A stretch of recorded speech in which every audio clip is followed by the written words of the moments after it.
Welcome to the FirstLastNerdom. I'm Tom, and today we have a fantastic episode in store for you. Joining us is our special guest Jay, and together we're delving into the world of Lady Snowblood. This iconic Japanese film is not just a classic, it's a cinematic journey through the revenge and samurai ethos that continues to resonate today. Get ready as we explore its themes, its impact, and why it remains a beloved masterpiece. Let's dive right into it, Mike. What do you say? It sounds great to me. It sounds great to me. Yeah, I am Mike. Tom did that wonderful intro. We have our special guest Jay as the thumbnail intro. We did, and I just want to say if you've joined us today, we really appreciate it. We'd really appreciate it if you could like, comment, or even better, subscribe. We're trying to get we're trying to get a viewer drive going, I guess, for lack of a better thing. But in any case. I'm going to hit up the socials real quick. We're also Tom heads up our Reddit division, also our Twitter. You can catch him there. He usually puts out big things when we do it. I am also have my ApeIt.Ink. I'm also on Twitter, and the links, the link tree here for the socials, all of them. But yeah, I'll put this up here while I talk here. I'll let you and Jay. I'm going to kind of take the thing down because I got to reshare the wonderful graphic that Jay did. I got to throw that in the mix here, but I'll let you and Tom take it away. Yeah, so today we're going to be reviewing the 1973 classic Lady Snowblood, directed by Toshiya Fujita. This film was one of the primary inspirations for the Quentin Tarantino film Kill Bill. In fact, when he was filming Kill Bill, Tarantino had everyone on the crew watch Lady Snowblood and said, "Watch this. This is the type of film that we are trying to make." So very influential. I took the liberty of making a little bit of a graphic here to explain a couple of cool things about the film. This film, Lady Snowblood, is actually based on a manga, a Japanese comic by Kazuo Koike, who also wrote Lone Wolf and Cub, which was also made into a series of films. Uh, Koike was a part of the Gekiga, or realistic manga movement, moving away from comical stories for children and towards grittier, more grounded stories for adults with adult themes. As I said, the movie was released in 1973 under the original title Shirayuki Hime. It's actually a bit of wordplay. The title Shirayuki Hime means Princess Carnage Blood, and it sounds very similar to Shiroyuki Hime, which is the Japanese name for Snow White. As I said, inspired Kill Bill, and the theme song Shira no Hana was sung by Meiko Kaji, who is the actress who plays the main character Yuki. Excellent. Yeah. So this one, I think this was an easy win. When you suggested it, Jay, to me and Tom, I floated it out, and then we decided on it. And I am better off for seeing it for sure. And I'll let you and Tom go into it here while I mess with the levels here. Sorry. Sure thing. So, Tom, was this your first time seeing the film? Yeah. Can I say it, guys? Come on, it's woke, right? No, no, I don't. We could probably get into a little bit, but yeah, this is the first time I saw it. I had picked it up. I got the Blu-ray a few years back, the Arrow film version. I know Criterion did a version Yeah, they of it. did a version as well. That's where the graphic I used came from, the Criterion cover. Yeah, and it's interesting because they got the region locked stuff, and Criterion has the rights for the U.S. version of it and the release of it, and Arrow has the UK version. So I've got the UK Blu-ray here. I got on a bender for getting UK Blu-rays because I got a region-free Blu-ray player. So Oh, that's so cool. I was buying up a bunch of stuff, and I thought, well, yeah. I hear Lady Snowblood's cool, and then I tried maybe once or twice to start watching it, but we could probably get into it a little bit more. But that opening scene with the crying baby in a prison, it's kind of a downbeat, and I was like, oh gee, I don't know if I'm ready for this. And out of a baby crying an edge, and I was like, maybe later. But I'm glad you picked it because yeah, like Mike said, it's a classic. So it was and I was definitely pleasantly surprised. I knew there would be.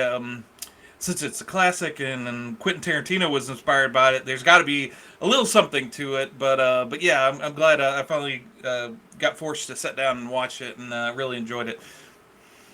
Yeah, Yeah, go ahead, Mike. yeah, Sorry. yeah, I did too. It was one. It was cool from the era that it was, and it's unique to that Japanese film. Is not something that I have any experience in whatsoever. So it was a nice treat to see film done in a completely different way than I maybe would expect.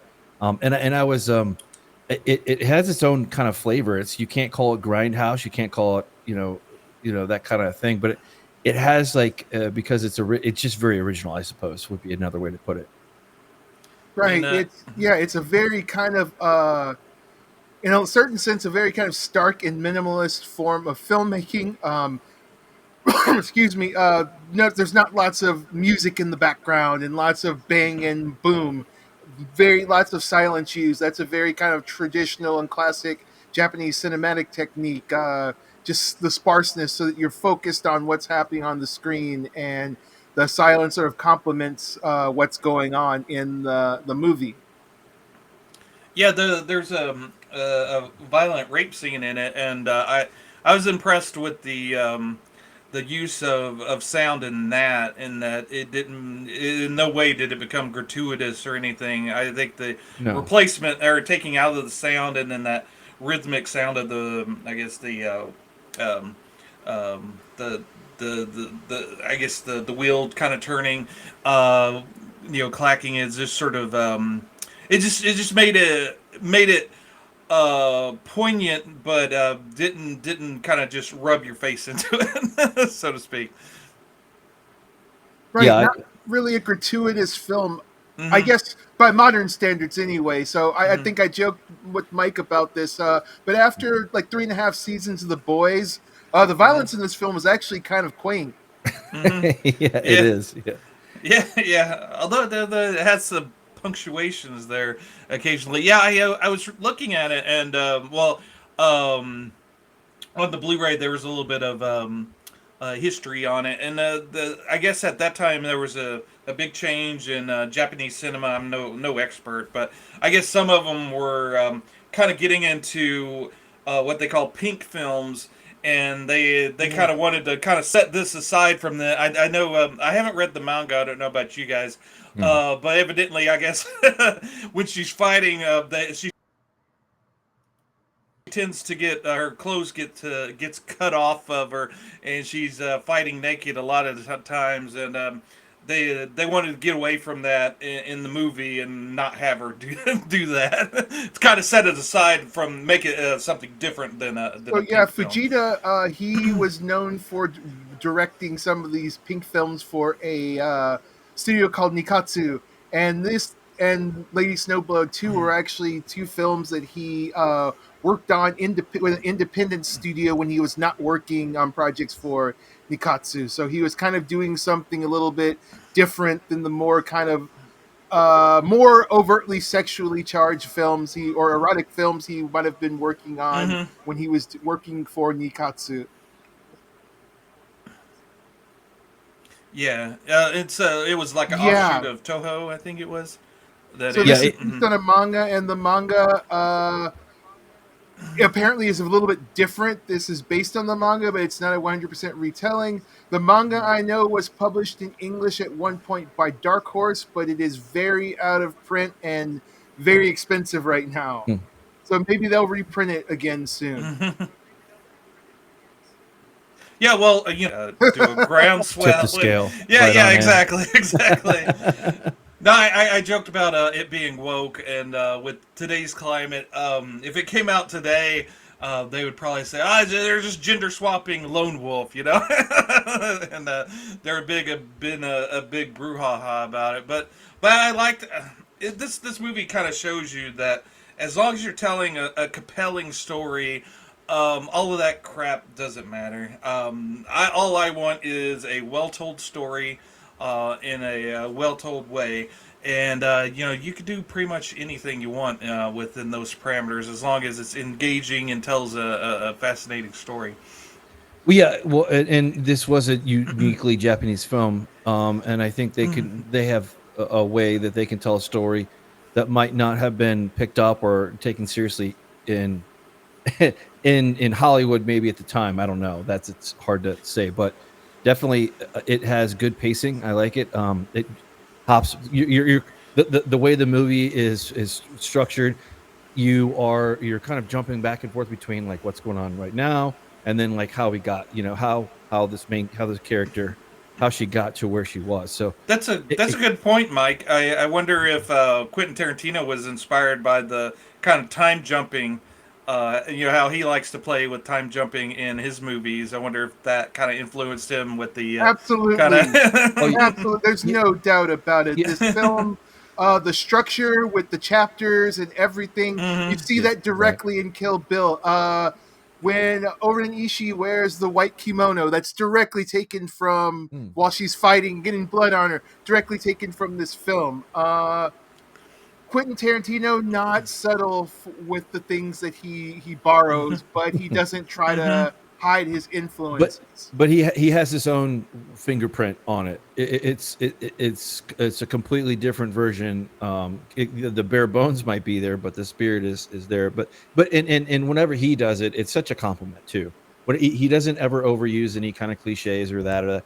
Now, people might disagree with that because we're kind of long in the tooth, I guess, for Quentin Tarantino and fawning over him. But he still makes good movies, and has a probably like no other mind of our generation or not our generation. I think he's probably a little bit before us, Yeah. well, not too much, not too far behind you, Tom. But Mhm. all things being equal, it is kind of cool to go back and kind of see where some of these inspirations came from. Whether it be the manga on that side, which I'm sure has a whole other world too to it, or whether it's further forward, closer to us, and a Quentin Tarantino riff on it, or taking concepts Yeah. out of turn and then kind of making it into a anyway. The narrative, it worked for me. I really This was just a kind of a nice breath of fresh air, and to kind of what Justin was talking about, what Jay was talking about there, joking about the boys. I've recently finished that whole season, and probably mainly out of weight because I just kept going. I suppose. Wish I would have stopped, but having said that, though, like the level of violence and whatnot are completely different, than that. And it actually has opened a window and was like, oh, it would be cool to go see other samurai or Japanese type films. Yeah. Maybe Yeah. something that has nothing to do with the samurai concept or whatever too, I like because the they exist.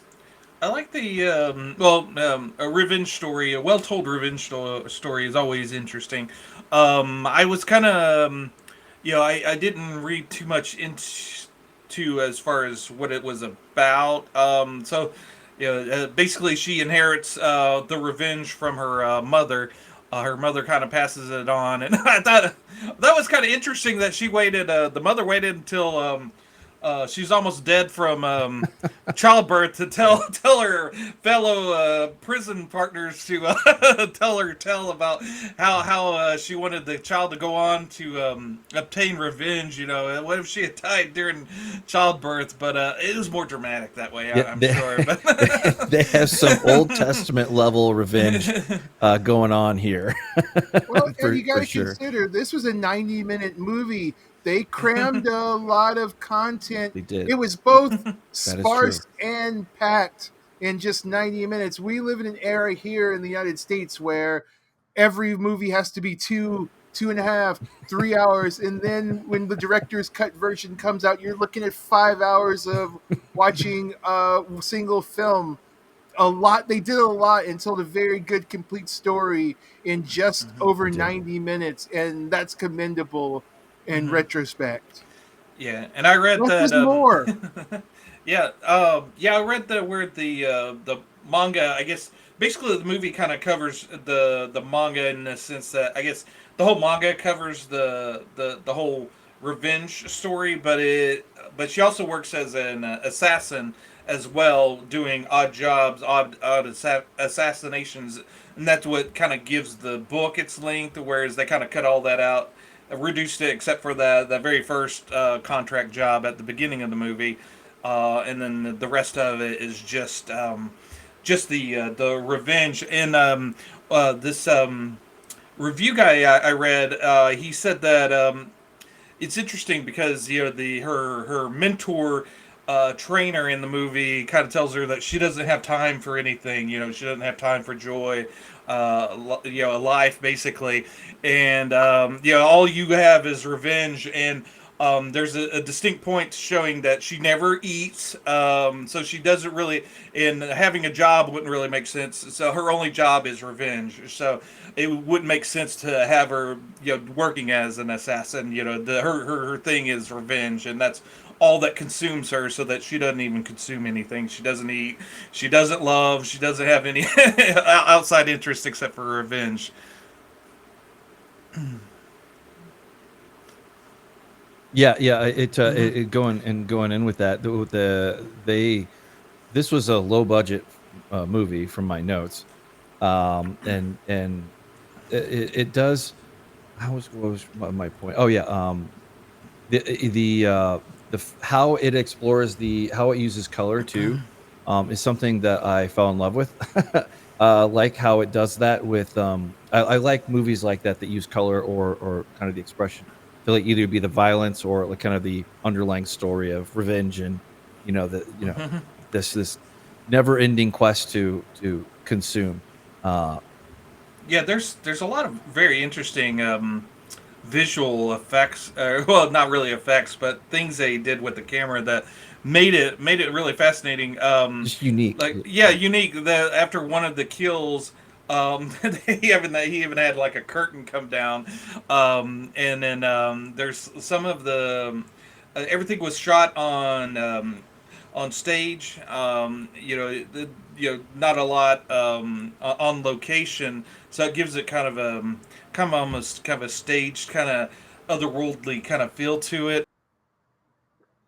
Yeah. There's another later on where there's the action, and then the bad lady kind of comes out almost out of focus on a little corner of the screen, and but you see her piercing eye through the action, and that was very very engaging. There's certain kind of scenes like that were well composed and really kind of captures your eye.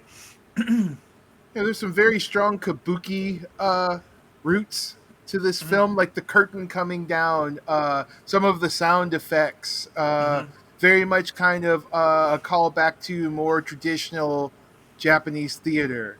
I like how they worked in the some of the comic book panels into the movie as well. Yeah, that Oh was yeah, actually really cool. that is true. Yeah. So you have a lot of these scenes where you have the contrast of Yuki's kimono or the snow in blood. You see that in Kill Bill. You also see that same effect used again in Django Unchained. So it's obviously something Quentin Tarantino was a huge fan of. Yeah, you see a lot of the DNA that he pulled from in these movies, and if you're gonna steal from anyone, steal from the best, right? So, Good artists borrow, great artists steal. exactly. So and it inspired us to go back and watch this, and hopefully future generations will go back and revisit this movie as well. But yeah, one of the cool things I loved her sword and her umbrella. It made me think of It was cool. I don't know if you're familiar with the British Avengers. It was sort of more of a kind of a spy movie. The Americans did a American version of it with what's her name a few decades back. But yeah, with Steed, the main guy in it, he had a British umbrella that he'd pull out a sword from, and this is very similar. I don't know who influenced who, or if it was just kind of kismet, but yeah, I like the whole umbrella sword thing. One cool thing about this film, so I think a lot of these Jidaigeki films, period pieces, we tend to think of these being things from like the Warring States period, like way way back. This takes place in the late 1800s, very close to the 1900s. You're starting to see, for example, you see scenes where people are riding around rickshaws, but they're wearing Western style hats. Or there's the party they go to where there are foreign guests, people, their guns. So you can see that this is taking place at a time where Japan is beginning to modernize and open up to the world. And like, that's definitely a very kind of key part of this film that you might miss if you weren't really paying attention to that and didn't take close note of exactly when they said that this was happening. Yeah. They also enforce the old rule: don't wear white after Labor Day, or they will react very violently to that error. No, I'm kidding, but. I'm victim of thinking is, anytime I see a movie like this, I think centuries ago. But yeah, like you said, it's late 1800s, and I like the mix of things, a little bit of westernization coming into it, and we won't get into a whole lot of spoilers, I don't think, but that big party at the end was kind of interesting. I didn't really pick up on it, but when I was reading an article about the movie, I guess if you were in Japan watching it, it would have been more impactful in the sense that when Yuki goes into there, all the women are Caucasian, and I I didn't even notice that because I wasn't looking for race, but yeah, so she kind of stood out in that scene as a kind of a sore thumb because all the men were enchanted by the Caucasian ladies in that scene. But yeah, I did pick up on that. That there was the instant tension in the room when she walks in with that.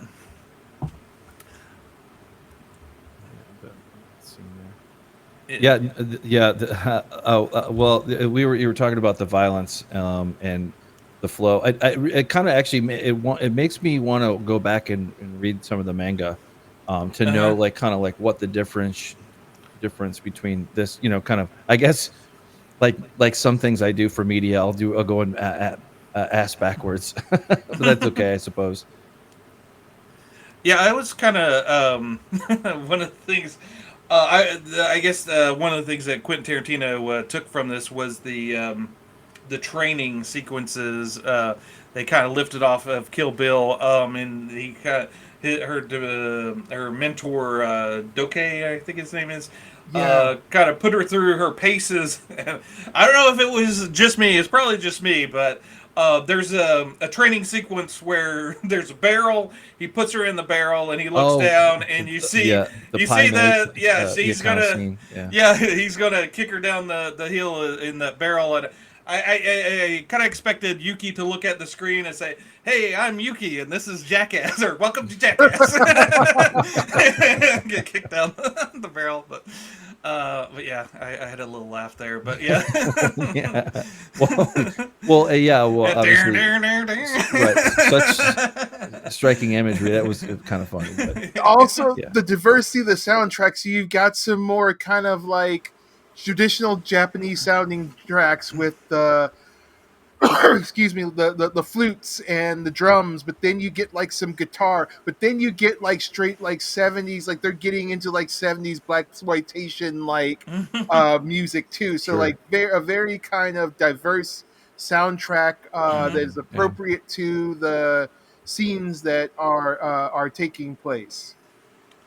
Yeah, that's what I like about Japanese movies in general is that you get you get kind of flavors of things that you're used to, but it's done in a whole different new sort of way. They have a very different sensibility about how pacing and how to put together a movie, and it kind of throws you off a little bit, but it makes you more engaged and kind of like, okay, well, what's going to happen here? So it takes like what could be your by the numbers revenge tale and kind of puts an interesting spin on it and makes you wonder what's going to happen next because you don't know what's going to happen next. Yeah, 100%. Yeah, I didn't get bored or kind of like kind of foot tapping, like when's the next scene kind of type thing. It was more solid. Like I said, like I really enjoyed the pacing, and it worked for me. Like, obviously, like, after you realize, like, okay, now we're flashing back. Okay, now we're, once you get your bearings there, as a dumb Westerner trying to watch this as a caveman, it translates pretty well, I think. Yeah, you can't this the whole blood aspect of it. It's quite bloody movie. And I like the old '70s kind of bright red blood that gets splashed everywhere. It looked like the finger paint that you used to finger paint with in like kindergarten, like Mm-hmm. very kind of thick, very bright red, like not realistic, but it gets the point across. Sure. Mm-hmm. Yeah. Well, Yeah. it had depth, even like with the scenes. Like there was a reason for everything, and I like how it tied into the more depth of the character you felt for her. Obviously, like, what, talk about underdog of the underdog. I mean, just the way that she was, her origin story, I suppose you would say, or as you get to know it, kind of like how horrible it is. Yeah, and I'm not real familiar with '70s Japanese cinema. I'd seen like the U.S. Bastardized version of Lone Wolf and Cub. I forget what it was called back then, but I saw that version of it. And I saw a few other things, but I mainly like in the '80s I got into like the Hong Kong cinema was really big for the underground people at that time, so I got way into that. So, but yeah, the whole, so this is kind of an area of movies that I'm not real familiar with. So it's nice to start dipping my toe into it, and maybe we can see what more we can dig out of this. Yeah, for sure. I'm just going over Meiko. She was very, very famous, already established actress Right. before this one ever came out. So she kind of hit the scene at the right time for this movie, and you can see why why Also a singer, yeah. yeah, multi-talented too. Yeah, absolutely. Yeah. And I believe she had some film credits as of relatively recently, a few years ago. So she's still out there. She's Oh, in her wow. 70s, and she's still out there working in the entertainment industry. So Oh, wow. She is. Yeah, she's very prolific. And then I don't know if any of you guys have seen the sequel. Yeah, I was going to bring that up. Yeah, Nice timing, Mike. yeah. but It's like yeah, we've been doing this for a while. yeah, exactly. Yeah. So a year later, after the first one came out, the sequel came out. Did you guys have a time to see that? I did not. I'm waiting for that. Like, I wanted to kind right, of focus on this, and I ended up watching the first one a couple times. One was my own fault to figure out the damn subtitles. But you kind of, beggars can't be choosers when you download things. So I'll just put it. right. I'll be interested to see the subtitles in a professionally translated version. I got an opportunity to see how much Japanese I understood when every other line of dialogue was not being translated in some parts of the film.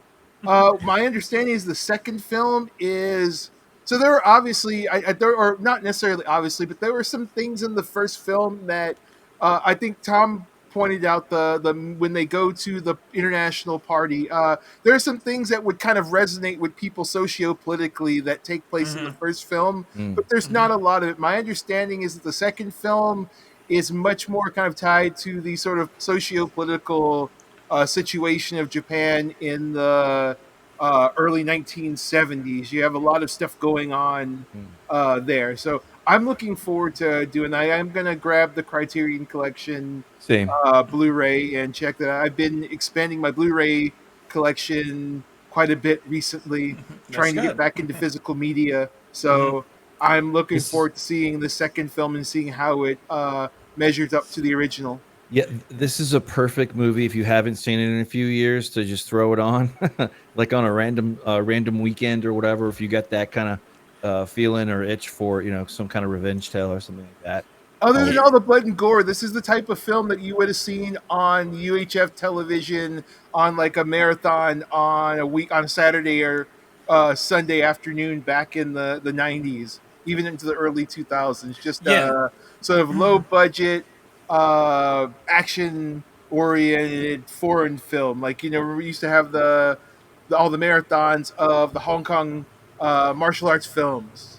Yeah, yeah, and the bad thing is if you cut out the gratuitous violence in this, you kind of handicap the movie. It's not doesn't. the same movie. Yeah, It yeah. needs it. The Yeah. gratuitous violence is a integral character. portion of this film, and it's not the same movie without it. There's actually no point in the movie without the gratuitous violence, which again still seems quite quaint Measured. compared to some of the just very hardcore graphic and realistic violence that you see in some things today, like The Boys. Right. Yeah.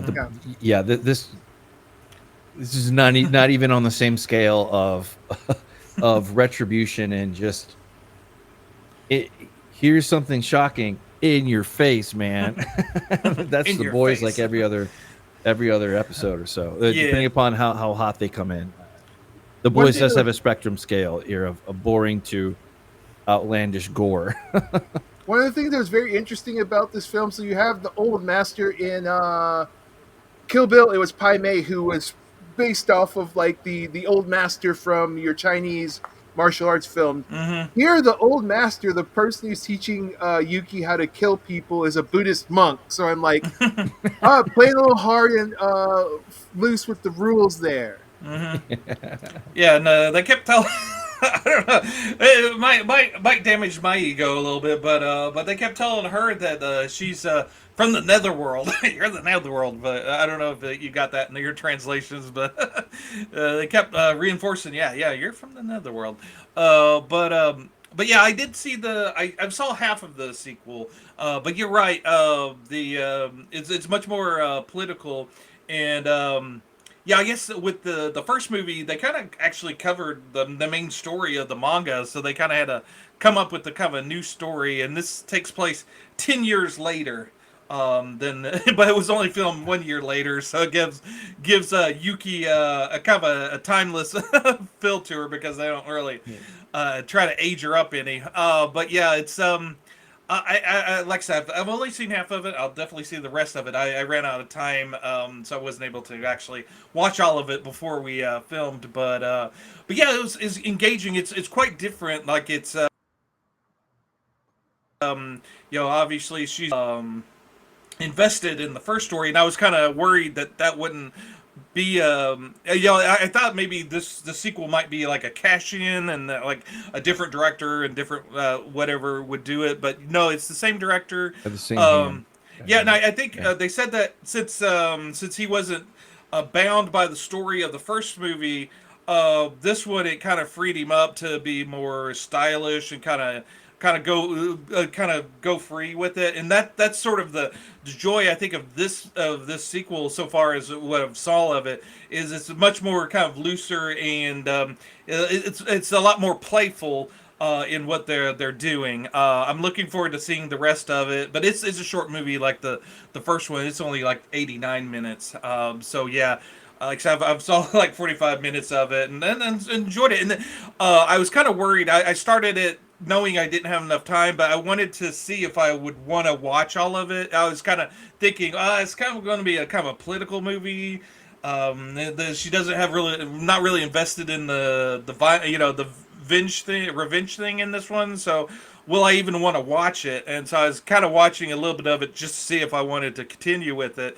And I was pleasantly surprised so far with it. So yeah, I'd say definitely recommend to you guys to check it out. Yeah, my quick, you can't go online and like not research this film without kind of bumping over or tripping over the second one too, because they kind of come in a package deal because they were done so closely together. But I heard that it was good, not as good as the first one. Right. They're two different, like you just highlighted. The director didn't have to fall on rails. He could kind of experiment and do some other, which he has deep talent and that shows. So and it's takes place 10 years in the future, so there's much more of a Western influence coming into this, and it's you see the that kind of brings in kind of the political nature of it, and kind of the the the interesting clash between the worlds, and you see a much more Western influence as far as the style of their vehicles, clothes, and buildings and everything. Sort of, you see it quite prevalent in this movie. She's sort of like the bastion of the samurai in that movie. But yeah, no, yeah, I love I love the style of both of the movies. There's just something about these, and those people that complain about there's no good movies nowadays, which there is. You just gotta have to look beyond the big bloated blockbusters to find something. But yeah, this if you're looking for something and today's movies ain't doing it for you, go back. There's some really cool stuff out there that I'm sure you haven't seen yet. To be watched. Yeah, this movie is hard to find. As Mike's showing, it's on Max right now, both it and its sequel. So readily available to you, and I'll probably be advertising it on the HBO page on Reddit. So if you come from that, hey guys. One thing I liked about the film is I have watched some of the other films that Tarantino was inspired by, and some of those films kind of fell a little flat with me, but this one stands on its own, and so I can see where the homage comes from, but I can also see where this is its own thing, and it does its own thing differently. Yeah, that's kind of the risk you run of going back to the influences that whatever they pulled from the original, they kind of broadened it and maybe it made it a little bit more interesting. But yeah, this movie is definitely kind of a tour de force on its own. But yeah, I'm kind of been experiencing that with I've been getting into sword and sorcery, and I've been reading like the old stuff like Elric by Michael Moorcock. Those adventures, which were inspired by other people like George R. R. Martin with the Game of Thrones and The Witcher being almost pulled whole from Elric. But yeah, going back and finding those original sources, although they're quite different. They're just as much as vital, but maybe won't get the exposure because the thing that came after it sucked up all the attention, so to speak. Yeah. I if anything, I want to see this on a really high quality, and hopefully the Criterion Collection version is worth it.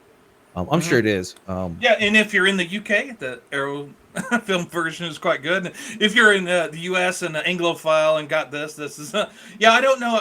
A lot of times Arrow Film uses the same transfer as Criterion. All right. So I don't know if you guys are getting a better deal with the Criterion one or not. It's like $20 on Amazon right now, so it's not one of those things where you're spending a lot of money on like a premium box set or anything like that. That's a very reasonable price for two movies, one of which I know is very good, and another which I have heard from you both, and from what you said, there's also a very good movie. I feel like it's worth the $20 just for the first film alone. I would say. Yeah, for sure. Yeah. Like you said, the second movie isn't quite as good, but it's got so much character to it. There's like sequels that kind of go out and do their own thing. Very much like one of the movies I always point to as a great sequel is Gremlins 2. He just threw everything at the wall and kind of did whatever he wanted, and it turned out great. But yeah, it's one of those things where they didn't try to redo the first movie. So that's a good thing. But there's enough of the DNA from the first movie to transfer over. Yeah, I think of course I don't really know the lay of the land, but this great thing about films, and especially the year that they're made in, It also invites you in to kind of explore more along those lines. So this was a good bridge between, what I would suppose would be classic Japanese cinema and, a more 70s type version, kind of put together for a hell of a revenge thriller that works. Yeah, and it made me realize that this whole comic book movie thing, taking it seriously, Japanese have been doing it way longer than America did. Well, you had a female lead, like way before anybody ever thought about anything, that's why I say I think that there are some things in Hollywood that would have held it back from being able to do what it does. And obviously that's true because it comes from Japan. Well, there's kind of give and take because that certain decades it's much more available. That's true. Yeah, that's true. There's a trend. There's an up and down trend, like with the 80s versus the 90s. Absolutely, that is true. Yeah, we're because 70s was very experimental, both U.S. and Japan. Yeah, I would agree with that completely. Yeah, and I think Hollywood, and to Hollywood's credit, sometimes they have read the tea leaves, so to speak, and kind of got allowed in, introduced. Like probably later 60s, they kind of opened up the aperture on what was out there, and Sergio Leone. You had some of these films. Wish I need to get better on the decades for them. But anyway, that would be fun to do offline. Would be a roll through of the 60s or something like that, or 70s or something like that. Or I'm sure maybe we could even kick that out as a longer term kind of joint venture, which I think would be very fun to do, whether it's in Japan or America or Italy, where Tom and I like to land occasionally there with the Giallos.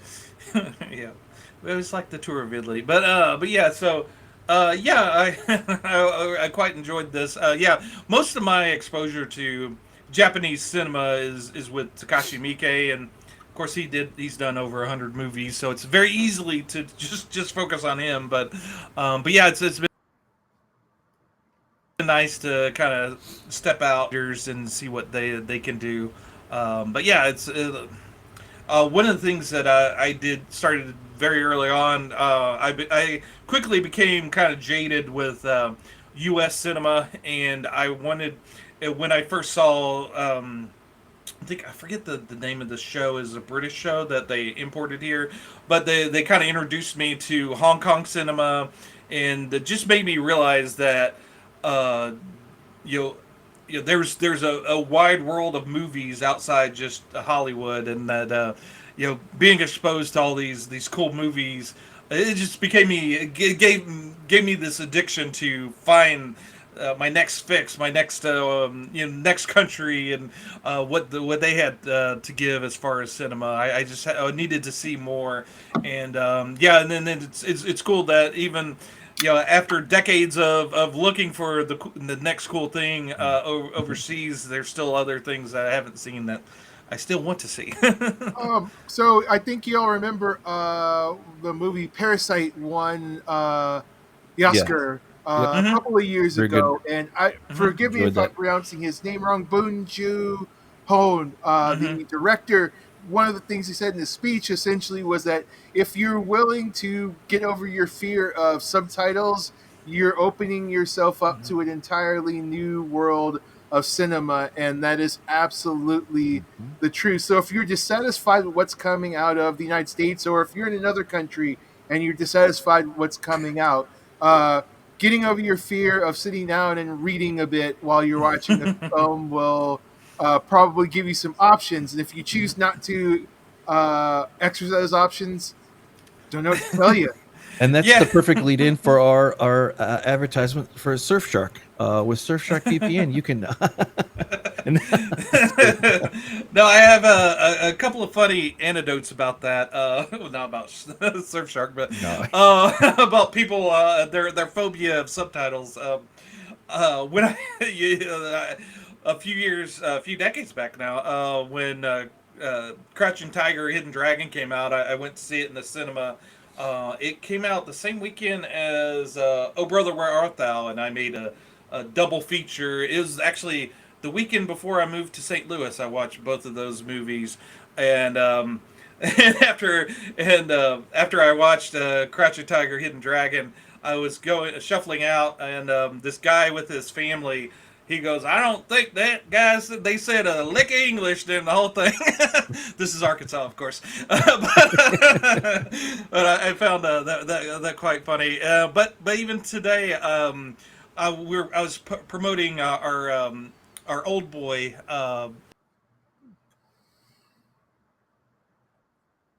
And responses was because I don't do those subtitles, and of course, it was written in all caps. I guess I don't know if he was yelling at me or he just doesn't understand the cap locks, but Right. but yeah. So that sentiment about anti subtitles is still out there. I've never understood the thing where I don't want to go to the movies to read. Yeah, I'm pretty lucky. I think I had a very cool dad that had I wouldn't say he's completely cultured, but he definitely has very good taste in film. And I remember growing up watching Dr. Zhivago, and that it still was very boring. It took me years before I could make it all the way through that, but that was more of like I was a kid and everything was boring to me, I'm sure. But it was also kind of cool to not have that not carry that when I was in my early 20s. And run into people that were far more intellectual than I was, and they had different tastes, and it would kind of be cool, like to go see a movie at the art house type, vibe in St. Louis during that time. It was kind of cool. I remember many, but yeah, I don't know that you're just limiting your options, I suppose. But to each their own. Some people, I suppose. I mean, it is what it is. But yeah, this I really liked it. I don't know that there's too much more I can add to the conversation aside from go watch it. It's a good one. You won't be if you want to. You're kind of in a samurai movie kind of feel, but you want something a little bit different that you would not anticipate. This would be perfectly positioned for that, I would say. Yeah, because it's a great time. I mean, you you say what you will about 2024, but the level of access we have to various things. Oh, I it's insane. remember, like I said, when I was getting into foreign movies back in the late 80s, I was in Arkansas. This is before the internet kind of took off. I was looking at the back of these indie magazines I could get a hold of, the back of the ads advertising these bootleg VHSs of these movies, and I was sitting off, and these shady companies that might send me the movie, they might not. It would take me months to get them. When I would get them, I would.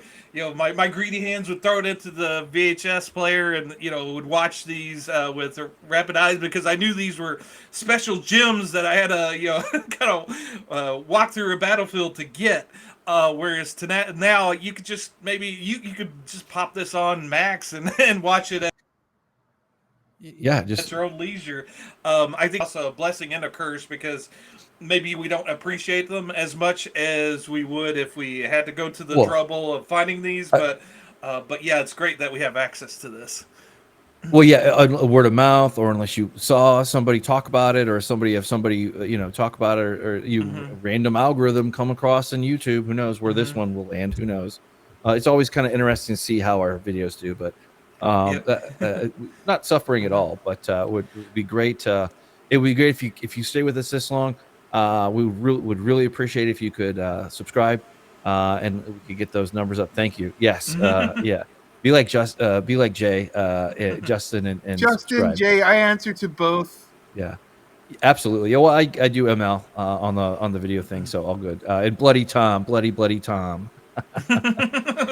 Yeah, I'm gonna roll us back up here. Gentlemen, any other parting shots that you would like to call attention to, or that we might have missed? I think we all are in agreement. This was a unique ride, and we all had fun, and we could appreciate what this is, which is Yeah, a and good watch, a damn good watch, I would say. mhm.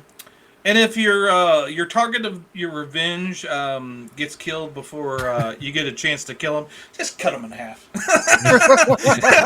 Half off. Yeah, I liked her anger management skills, but yeah, no, yeah, I really enjoyed the movie. She articulated her anger very well with the blade for sure. Absolutely, yeah. She had the kind of stony silence that all good protagonists would have, like a Clint Eastwood. She had that piercing stare, and I like how it. I like how it ended. Maybe if we could go a little spoilery, so if you don't want to be spoiled, maybe skip ahead or cut off. But I like how it ended with her, kind of a traditional Japanese movie having a bummer ending where everybody gets killed off. But I love the fact that she bangs her hand into the snow and you think she's dead, and then right at the end she goes nope. Nope, I like that little play with the traditional bad ending or sad ending. But even though she's been stabbed several times, and shot, she might be alive.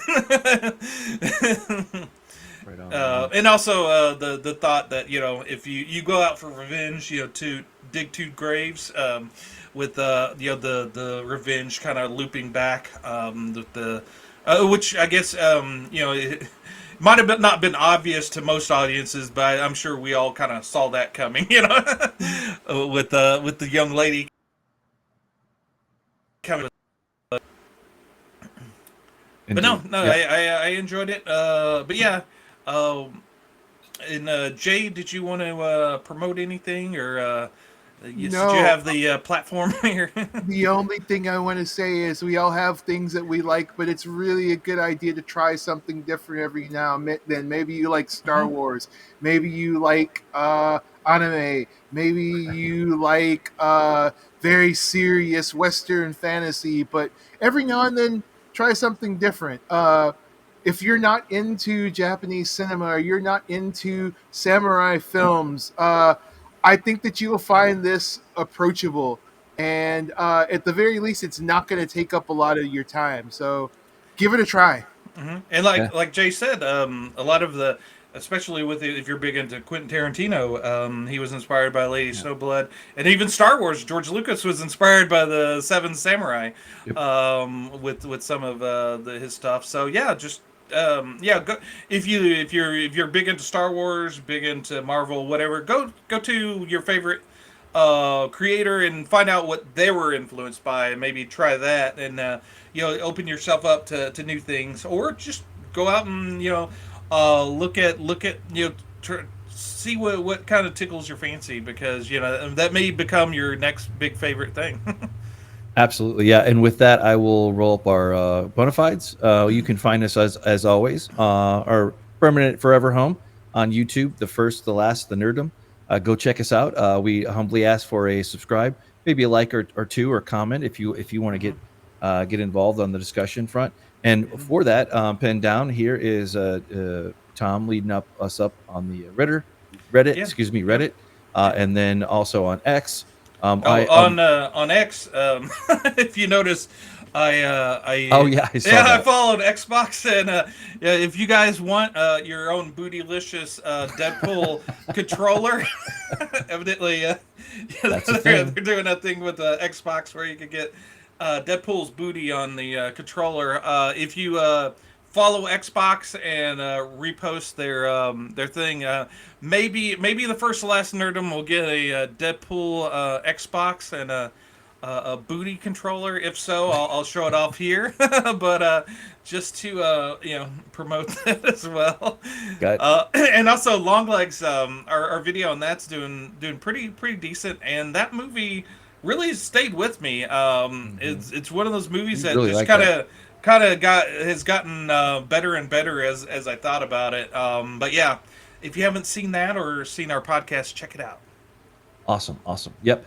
For the heavier side of life, I do stuff over at ApeIt.Ink, also on Twitter, and all the Yats, the social tree, link tree. Probably just need to make a link tree. I think it's a little bit easier because the browser can't render the emoji thing in the URL. But all joking aside, I think that's where we're at. And hey, Jay, thank you so much for coming on. Yep. Thanks and for being a having me guest. again, guys. I really appreciate it. Great idea. Awesome. Look forward to doing this again. If you be so humbly inclined. And I know Tom. I know I don't speak for we just always myself. appreciate it. Yep. Yeah, absolutely. Yeah. But with that, I think we're going to be played out here by our theme, and go check Mike, out. And Mike, bring out the barrel. You're going to roll down the hill, right? Yeah. You got to give it a good kick so it rolls down. Yeah, we live in Missouri, so there's no shortage of hills too.